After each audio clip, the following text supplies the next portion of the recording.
नमस्ते विद्यार्थी मित्रों, गुड मॉर्निंग एवरीवन। આજે આપણે વાક્ય પ્રયોગની અંદર કર્તરી વાક્ય પ્રયોગ, કર્મણી પ્રયોગ, ભાવે પ્રયોગ અને પ્રેરક પ્રયોગ એનો અભ્યાસ કરવાનો છે।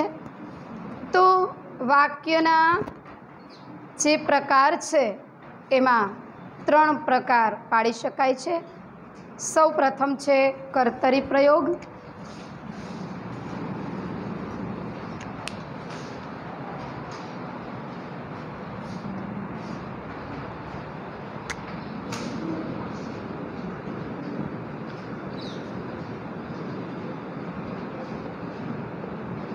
નંબર 2 કર્મણી પ્રયોગ,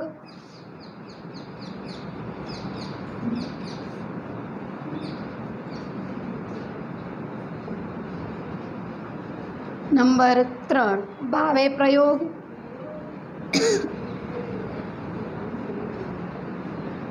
અને નંબર 4 છે પ્રેરક વાક્ય પ્રયોગ। પ્રેરક વાક્ય પ્રયોગ કર્તરી, કર્મણી, ભાવે અને પ્રેરક આ ચારેય વાક્ય પ્રયોગ છે એનો આપણે અભ્યાસ કરવાનો છે। એમાં સૌ પ્રથમ આપણે કર્તરી વાક્ય પ્રયોગ જે છે એ કઈ રીતે કરી શકાય। કર્તરી પ્રયોગની અંદર જે વાક્યમાં કર્તાની પ્રધાનતા હોય તે વાક્ય કર્તરી રચના કહેવામાં આવે છે। કર્તાની પ્રધાનતા, કર્તાની પ્રધાનતા એટલે શું? ગઈકાલે આપણે જોયું કે કર્તા, કર્મ અને ક્રિયાપદ એની અંદર કર્તા એટલે કાર્ય કરનાર વ્યક્તિ પોતે, એની પ્રધાનતા હોવી જરૂરી છે। બીજું એની અંદર જેમાં કર્તાના લિંગ વચન મુજબ પ્રત્યયો ગોઠવાયેલા હોય છે। ખાસ કરી અને કર્તા સાથે જોડાયેલા થી, વડે, દ્વારા, તરફથી જેવા પ્રત્યયો કે નામયોગી કાઢી નાખવાથી કર્તરી વાક્ય રચના બને છે। એનું એક ઉદાહરણ જોઈ લઈએ કે થી, વડે, દ્વારા, તરફથી જેવા પ્રત્યયો કે નામયોગી કાઢી નાખવાથી કર્તરી વાક્ય રચના બને છે એટલે શું? તો આપણે ઉદાહરણ જોઈ લઈએ। સૌપ્રથમ એ જોઈએ કર્તરી તો શેની પ્રધાનતા છે?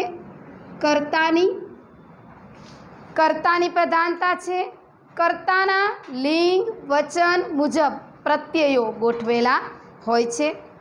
તો સીધી તમે એક વસ્તુ જોઈ લો કે ઉદાહરણ એવું આપેલું છે કે જુમાથી શોખ ખાતર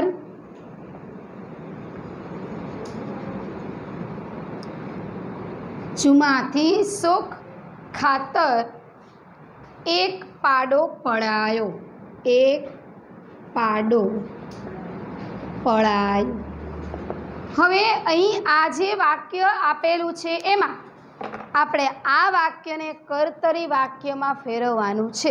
મેં તમને પહેલાં કહ્યું એ પ્રમાણે કે વાક્યની અંદર થી, વડે, દ્વારા, તરફથી એ જે શબ્દો છે એ પ્રત્યયો છે એ નામયોગી જે છે એને કાઢી નાખવાથી કર્તરી વાક્ય રચના બને છે। એટલે શું?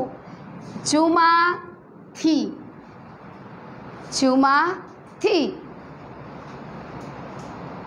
એમાં થી જે છે એ કાઢી નાખવાથી અને ખાસ આપણે આગળ જોયું એ પ્રમાણે જેમાં કર્તાના લિંગ વચન મુજબના પ્રત્યયો જોવા મળે છે। તો આપણે આ વાક્યને શું બનાવવાનું છે? કર્તરી વાક્ય। શું બનાવવાનું છે? કર્તરી વાક્ય। તો શું લખશું આપણે? જુમા એ થી નીકળી ગયું તો જુમા એ શોખ ખાતર એક પાડો શું આવશે? પાળ્યો. તો અહીંયા તમે જોઈ શકો છો પળાયો અને પાળ્યો. તો અહીંયા લિંગ વચનમાં એનામાં ફેરફાર થયો. અહીંયાથી નીકળવાથી તો જુમા એ શોખ ખાતર એક પાડો પળાયો. અહીંયા શું આવશે? પાળ્યો. કારણ કે અહીંયા કર્તાની પ્રધાનતા છે. એની સાથે સાથે એમાં કર્તાના લિંગ વચન એના મુજબ જે છે એ પ્રત્યયો ગોઠવવાના. તો અહીંયા આપણે પળાયો એની જગ્યાએ અહીંયા શું લખ્યું આપણે? પાળ્યો. શું લખ્યું આપણે? પાળ્યો. તો ઉદાહરણ નંબર 2 તરફ જઈએ કે હું બોલું છું એમાં તમારે વિચારીને રાખવાનું છે, પછી મને તમારે કહેવાનું છે. મારાથી વ્યાયામ કરાશે. મારાથી વ્યાયામ કરાશે. તો અહીંયા કર્તાની પ્રધાનતા છે. કર્તા મુખ્ય છે. તો અહીંયા કર્તા શું છે? મારાથી, હું, મારાથી. તો એનું આપણે કર્તરી વાક્યની અંદર પ્રયોગ કરવાનો છે. તો શું થશે? મારાથી. મારાથી એટલે કોણ? મારાથી એટલે કોણ? હું. તો શું આવશે? હું વ્યાયામ કરીશ. કરાશે, કરીશ. ખ્યાલ આવે છે? અહીંયા તમને જે આપેલા છે એ સીધા જ તમારા પાઠ્યપુસ્તકમાં જે આપેલા છે શું છે? સીધા જ કર્તરી વાક્ય છે. બીજું વાક્ય જોઈએ તમારી પાઠ્યપુસ્તકનું. જુમો ભીસતી પોતાનો હોકો ગગડાવતો, મહાનલે એક ચિનગારી આપી. જુમો સવારનો 5 વાગ્યાનો નીકળ્યો. તેણે મોટેથી બૂમ પાડી, કોઈ દાંત વગર ખાઈ શકે ખરું? હવે વાક્યની અંદર જે કર્તરી પ્રયોગ જે આપેલો છે એની અંદર સકર્મક હોય તેનું કર્મણી પ્રયોગમાં અને અકર્મક હોય તેનું ભાવે પ્રયોગની અંદર રૂપાંતર કરી શકાય છે. હજી 1-2 ઉદાહરણ જોઈ લઈએ કે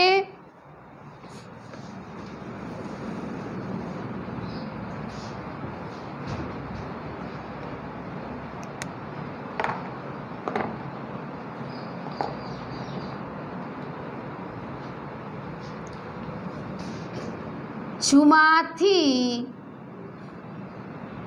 બૂમ પડાઈ. નંબર 3, તેનાથી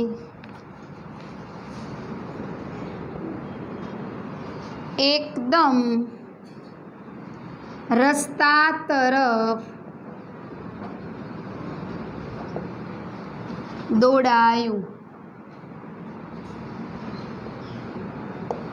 હવે આપણે આ વાક્યનું શું કરવાનું છે? કર્તરી વાક્યની અંદર રૂપાંતર કરવાનું છે. તો શું છે? જુમાથી બૂમ પડાઈ. તો અહીંયા આપણે કીધું કે કર્તરી વાક્યની અંદર થી, વડે, દ્વારા એ જે પ્રત્યયો છે એ પ્રત્યયોને આપણે શું કરી નાખવાના છે? કાઢી નાખવાના છે. શું કરી નાખવાના છે? કાઢી નાખવાથી શું બને છે? કર્તરી વાક્ય રચના. હવે તમે જોઈ શકો છો કે અહીંયા આપણને શું કીધું કે થી, વડે, દ્વારા આવા શબ્દો જે છે એને કાઢી નાખવાથી એ વાક્ય શું બની શકે છે? કર્તરી. તો અહીંયા જુમાથી બૂમ પડાઈ. તો અહીંયા શું આવશે? શું આવશે? Very good. શું આવશે? જુમાએ બૂમ પાડી. ખ્યાલ આવી ગયો? હવે આપણે વાક્ય નંબર 2 તરફ જઈએ. તેનાથી એકદમ રસ્તા તરફ દોડાયું. તેનાથી, તેનાથી કરતા. તો તેનાથી એટલે કોણ? તે. તેનાથી એટલે કોણ? તે. તો શું આવશે વાક્ય? Very good. તે એકદમ રસ્તા તરફ દોડ્યો. એકદમ રસ્તા તરફ દોડ્યો. ખ્યાલ આવી ગયો? કર્તરી વાક્યની અંદર ખાસ શું ધ્યાનમાં રાખવાનું છે કે જે વાક્યની અંદર કર્તાની પ્રધાનતા હોય તે વાક્યને કર્તરી રચના કહેવામાં આવે છે. ખાસ કર્તામાં લિંગ વચન એ મુજબના પ્રત્યયો ગોઠવાયેલા હોય છે. ખ્યાલ આવી ગયો? હવે આપણે આગળ 2 નંબર એટલે કે કર્મણી વાક્ય પ્રયોગ તરફ જઈએ.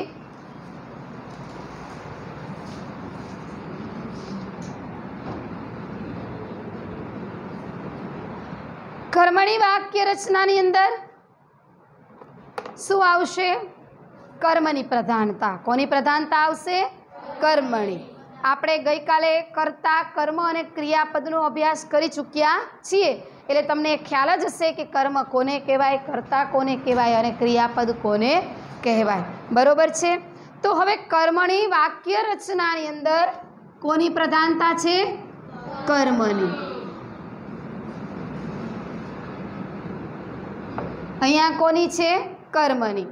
જે વાક્યમાં કર્મની પ્રધાનતા હોય તે વાક્યને કર્મણી રચના કહેવામાં આવે છે. ખાસ પહેલું જે હતું એમાં શું હતું? કર્મની પ્રધાનતા. પહેલું જે હતું કર્તરી, એમાં કોની પ્રધાનતા હતી? કર્તાની. અને કર્મણીની અંદર કોની પ્રધાનતા છે? કર્મની. વાક્ય રચના જે છે એ સકર્મક હોય છે. કર્મના લિંગ વચન મુજબ પ્રત્યયો ગોઠવેલા હોય છે. સકર્મક આપણે ગઈકાલે જોયું કે સકર્મક ક્રિયાપદ કોને કહેવાય. ગઈકાલે આપણે જોયું કે સકર્મક ક્રિયામાં શું કરવાનું હોય છે કે જે સકર્મક ક્રિયાપદની અંદર વાક્યોનો અર્થ પૂરો કરવા માટે ક્રિયાપદને કર્મ લગાડવાની જરૂર પડે છે તે ક્રિયાપદને શું કહેવામાં આવે છે? સકર્મક. વાક્યની અંદર એ અર્થ પૂરો કરવા માટે શેની જરૂર પડે છે? સકર્મકમાં ક્રિયાપદની. શેની જરૂર પડે છે? ક્રિયાપદની. એટલે આ જે કર્મણીની વાક્ય રચના છે એ કેવી છે? સકર્મક વાક્ય રચના હોય છે. કર્મણી વાક્ય પ્રયોગની અંદર સકર્મક વાક્ય રચના હોય છે. કર્મના લિંગ વચન મુજબ એના પ્રત્યયો ગોઠવેલા હોય છે. પ્રથમ જે હતું કર્તરી, એમાં કર્તાની પ્રધાનતા હતી એટલે ત્યાં કર્તાના લિંગ વચન એનામાં ફેરફાર થતો હતો. અહીંયા કોની પ્રધાનતા છે? કર્મની. તો અહીંયા જે લિંગ વચન જે પ્રત્યયો છે એ શેમાં ફેરફાર આવશે? શેમાં આવશે? કર્મમાં. પહેલું જે કર્તરી હતું એની અંદર કર્તાના લિંગ વચન પ્રત્યયો બદલાઈ જતા હતા. હવે કર્મમાં, હવે કર્મણીમાં શેના બદલાશે? કર્મના. શેના બદલાશે? કર્મના. કર્મના લિંગ વચન મુજબ પ્રત્યયો ગોઠવેલા હોય છે. તો હવે આપણે કર્મણી વાક્ય રચનાના ઉદાહરણ જોઈ લઈએ.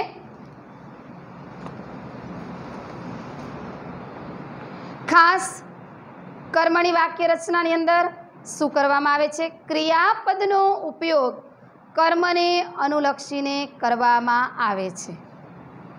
ક્રિયાપદનો ઉપયોગ કર્મને અનુલક્ષીને કરવામાં આવે છે ત્યારે તે કર્મણી વાક્ય રચના બને છે. ત્યારે તે કેવી વાક્ય રચના બને છે? કર્મણી વાક્ય રચના બને છે. મને મારાથી આવી જગ્યા ઉપર હું અને મેં શબ્દનો પ્રયોગ કરવામાં આવે છે. તારાથીને સ્થાને તમે, તારાથીને બદલે તું શબ્દનો પ્રયોગ કરવામાં આવે છે. અમારાથી શબ્દને સ્થાને, સ્થાને એટલે જગ્યાએ, ત્યાં અમે શબ્દ મૂકવાથી એ કેવી વાક્ય રચના બને છે? કર્તરી વાક્ય રચના બને છે.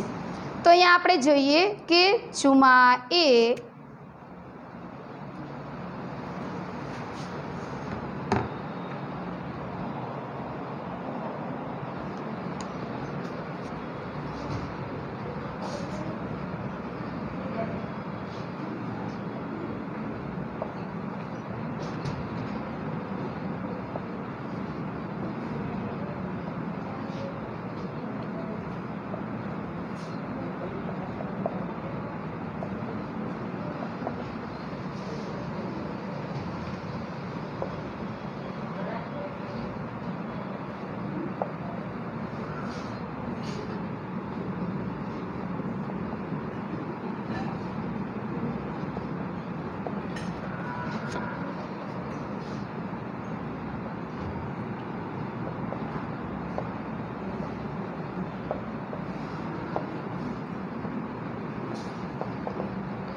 હવે જુઓ બાળકો કે કર્મની પ્રધાનતા એની સાથે સકર્મક વાક્ય રચના અને બીજું કર્મના લિંગ વચન મુજબ પ્રત્યયો ગોઠવેલા હોય છે.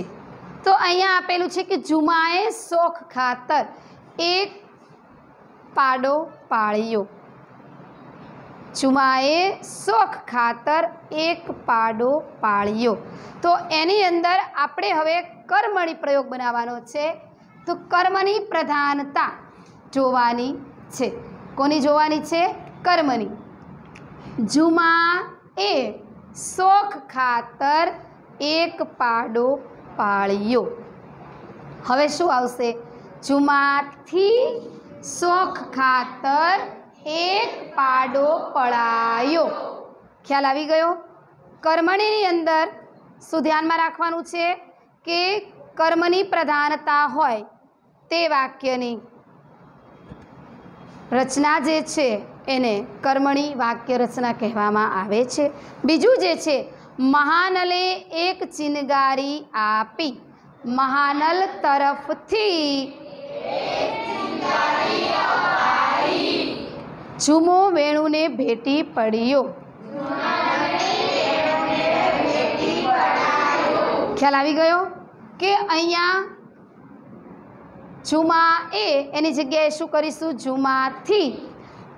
અહીંયા આપણે ફેરફાર કરીએ એટલે લિંગ અને વચનની અંદર પણ એ પ્રત્યયો જે છે એ પણ બદલાઈ જશે. ઝુમાથી શોખ ખાતર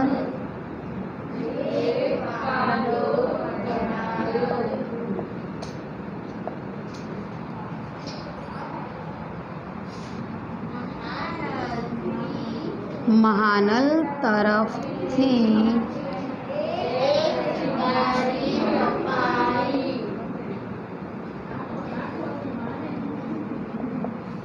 અહીંયા જોયું? પાળ્યો, પળાયો, આપી, અપાઈ.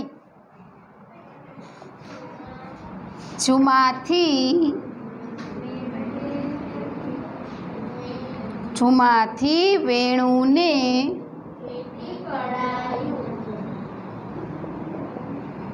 ભેટી પડાયો.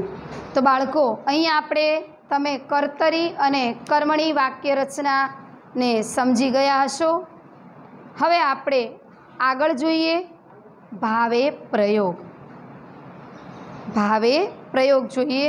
એમાં કર્મણી વાક્ય રચનાની અંદર જુઓ તમે કે કર્મણી પ્રયોગમાં કેટલીક વાર કર્તા વગરની વાક્ય રચના પણ હોય છે. કેમ? કારણ કે ત્યાં કર્મની પ્રધાનતા છે એટલે ઘણીવાર વાક્ય રચનાની અંદર કર્તા વગરની વાક્ય રચના પણ જોવા મળે છે. એટલે કે કર્તાનો લોપ થયેલો હોય તેવા વાક્યનો ઉપયોગ પણ અહીંયા થતો જોવા મળે છે. તો એમાં આપણે જોઈએ કે દાંત વગર કાંઈ ખવાય. તો ત્યાં શું છે? કર્તા વગરની વાક્ય રચના છે. ત્યાં કોઈ કર્તા કાર્ય કરનાર કોઈ છે નહીં. એટલે ઘણીવાર એવું પણ હોઈ શકે કે કર્મણી પ્રયોગમાં કેટલીક વાર કર્તા વગરની વાક્ય રચના પણ જોવા મળે છે. એટલે કે કર્તાનો લોપ થયો હોય તેવા વાક્યનો ઉપયોગ થાય છે. તો હવે બાળકો આપણે કોના તરફ જવાનું છે? ભાવે પ્રયોગ તરફ. શેના તરફ જવાનું છે? ભાવે.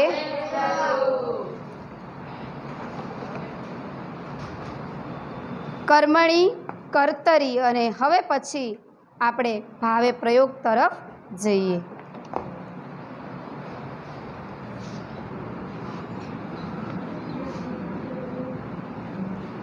ભાવે પ્રયોગની અંદર ક્રિયાપદની પ્રધાનતા હોય. વાક્ય જે છે એ અકર્મક વાક્ય રચના હોય. ક્રિયાપદનો ઉપયોગ કર્તરી અને કર્મણી રચનામાં ન થયો હોય ત્યારે ભાવે વાક્ય થાય છે. ખાસ જે વાક્યમાં કર્તા કે કર્મની પ્રધાનતા ન હોય ત્યારે કેવળ ક્રિયા કે ભાવ પ્રમાણે વાક્ય રચના હોય છે તેને ભાવે પ્રયોગ કહેવામાં આવે છે। ખાસ તમારે ભાવે પ્રયોગની અંદર શું ધ્યાન રાખવાનું છે કે ભાવે વાક્ય રચનામાં કર્મ રહેતું નથી અને કર્તાને થી વડે દ્વારા પદો લાગે છે। ખાસ બે વસ્તુ ધ્યાનમાં રાખવાની છે બાળકો કે અહીંયા વાક્યની અંદર એટલે કે ભાવે પ્રયોગની અંદર કર્તા કે કર્મની પ્રધાનતા ન હોય ત્યારે કેવળ ક્રિયા કે ભાવ પ્રમાણે વાક્ય રચના હોય છે। બીજી વાત ખાસ અગત્યની ધ્યાનમાં રાખવાની એ કે ભાવે વાક્ય રચનામાં કર્મ રહેતું નથી અને કર્તાને થી વડે દ્વારા પદો લાગે છે। તો આપણે ઉદાહરણ જોઈએ। ઝુમો શ્વાસભેર દોડ્યો।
ઝુમો શ્વાસભેર દોડ્યો। બીજું જોઈએ। ઝુમો સવારમાં ફરવા નીકળ્યો।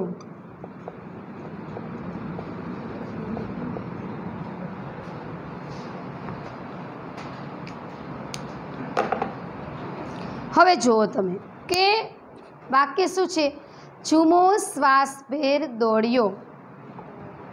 બીજું છે ઝુમો સવારમાં ફરવા નીકળ્યો। મેં તમને કહ્યું એ પ્રમાણે કે ભાવે વાક્ય રચનામાં કર્મ રહેતું નથી અને કર્તાને થી વડે દ્વારા એવા પદો લાગે છે। એટલે શું? તો અહીંયા કર્તા ઝુમો શું આપેલું છે? ઝુમો શ્વાસભેર દોડ્યો। તો આ શું આવશે?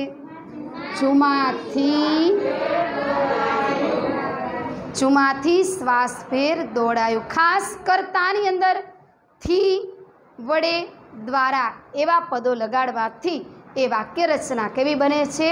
ભાવે પ્રયોગ। કેવી બને છે? ભાવે પ્રયોગ। ઝુમાથી શ્વાસભેર દોડાયું। ઝુમો સવારમાં ફરવા નીકળ્યો।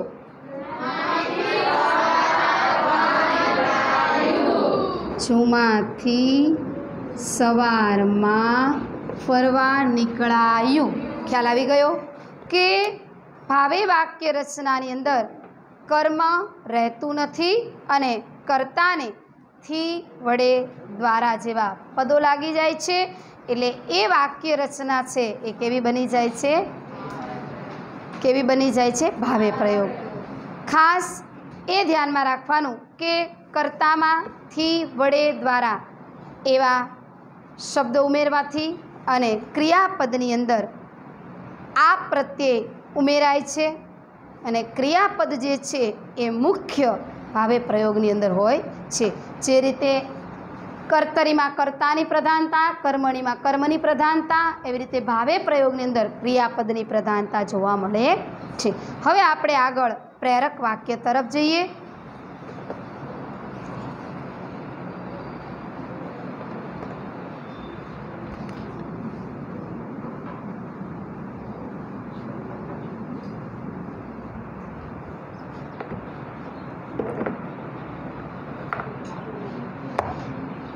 પ્રેરક વાક્યમાં ક્રિયાપદમાં જ્યારે ક્રિયા કરવા માટે પ્રેરવાનો અર્થ હોય ત્યારે પ્રેરક વાક્ય પ્રયોગ બને છે. ક્રિયાપદનું પ્રેરક રૂપ વપરાય છે. ક્રિયાપદમાં જ્યારે ક્રિયા કરવાનો, પ્રેરણા કરવાનો, પ્રેરવાનો અર્થ હોય ત્યારે વાક્ય રચના જે છે એ પ્રેરક બને છે. ખાસ કરીને પ્રેરક વાક્ય રચનાને કર્તાને સ્થાને પ્રેરક કરતા હોય છે. પ્રેરક એટલે પ્રેરણા કરવી. જે વાક્યની અંદર તમે પ્રેરક વાક્ય રચના બનાવો એની અંદર ખાસ તમારે શું ધ્યાનમાં રાખવાનું છે કે પ્રેરક વાક્ય રચનાના કર્તાને સ્થાને એટલે કાર્ય કરનારની સ્થાને પ્રેરક કર્તા મૂકવામાં આવે છે. એટલે કે પ્રેરક કર્તા હોય છે અને પ્રેરિત કર્તા જે છે એમાં પાસે નામયોગી કે ને અનુગ લાગે છે. પાસે અને ને આ બે શબ્દ વડે શું બનાવવામાં આવે છે? પ્રેરક વાક્ય રચના બનાવવામાં આવે છે. દાખલા તરીકે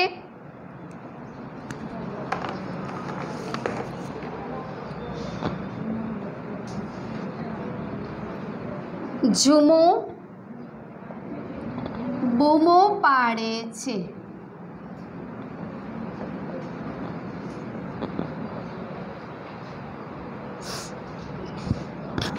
અક્ષય લેસન કરે છે.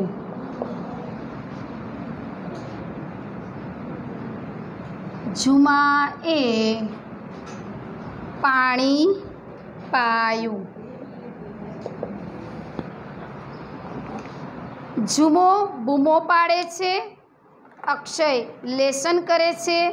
ઝુમાએ પાણી પાયું. હવે અહીંયા ધ્યાન બાળકો કે પ્રેરક વાક્ય રચનાના કર્તાને સ્થાને પ્રેરક કર્તા હોય છે અને પ્રેરિત કર્તા પાસે કે ને અનુ લાગે છે. પ્રેરક એટલે કર્તાના સ્થાને શું મૂકવાનું છે? પ્રેરક કર્તા શબ્દ. તો અહીંયા શું છે? ઝૂમો બૂમો પાડે છે. તો ઝૂમો બૂમો પાડે છે તો એને પ્રેરણા કરી, પ્રેરિત કર્યું તો શું આવે?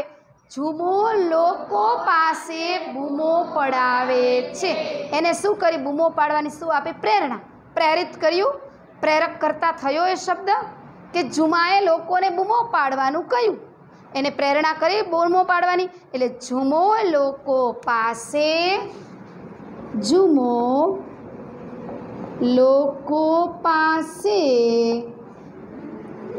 બૂમો પડાવે છે. હવે આગળ જોઈએ. અક્ષય લેસન કરે છે. અક્ષય લેસન કરાવે છે.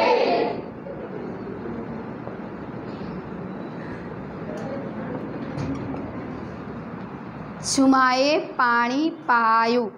ઝુમાએ પાણી પાયું તો શું આવશે? ઝુમાએ પાણી પીવડાવ્યું. ઝુમાએ પાણી પીવડાવ્યું. ઝુમાએ પાણી પાયું. ઝુમાએ પાણી પીવડાવ્યું. પાણી પાયું, પીવડાવ્યું. ત્યાં વાક્યની અંદર જે પ્રત્યય છે એ અનુગ જે છે એ શું થઈ ગયો? ફેરફાર થઈ ગયો. ઝુમાએ પાણી પાયું. ઝુમાએ પાણી પીવડાવ્યું. ચોથું વાક્ય જોઈએ. ઝુમો અને વેણુ ફરવા નીકળ્યા. ઝુમો અને વેણુથી ફરવા નીકળાયું. માયા કાગળ લખે છે. માયા કાગળ લખાવે છે. માયા કાગળ લખાવે છે. તો અહીંયા પ્રેરક વાક્યની અંદર ખાસ જોઈએ તો કર્તાને સ્થાને પ્રેરક કરતા આવે અને પ્રેરિત પાસે અને એના નામ યોગી પાસે અને ને અનુગ લાગે એટલે એ જે વાક્ય રચના છે એ કેવી થઈ જશે? પ્રેરક વાક્ય રચના. કેવી થઈ જશે? પ્રેરક વાક્ય રચના તો બાળકો અહીં આપણે કર્તરી, કર્મણી, ભાવે અને પ્રેરક વાક્ય ચારેય વાક્યનો અભ્યાસ કર્યો.